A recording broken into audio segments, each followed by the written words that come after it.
आज लिया मंडी में चोरी की बकरियां फरोख्त हुई हैं। उसके बाद जो वाकया गुजरा है, पुलिस आई है, बंदे को ले गई है, वो अपनी आंखों से देखें और सुने। मजे की बात यह है कि आखिरी दम तक बुजुर्ग डटा रहा कि वाकई ये मेरा बेटा है और ये गलत बंदा है। हाँ? चोरी थी, अंदर बैठे बकरी के अंदर खड़े। कौन बंदा? हाँ बुजुर्ग पुत्र हुंदा तन को बेच गए बकरे ते वो पकड़े ने उनको ते छुआर निकल गए। उनका प्यो कौन चाहिए वेने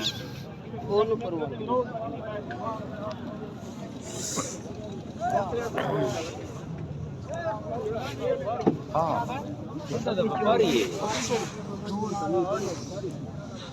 अच्छा खैर खैर टेंशन न गेल केड़ा है? बंदा है व्यापारी। हां व्यापारी वो चाचा बेचना है बता वो परू चोरी दिए उन्हें आप नहीं। अच्छा अच्छा, ये बुढ़ा नहीं वो पापा है।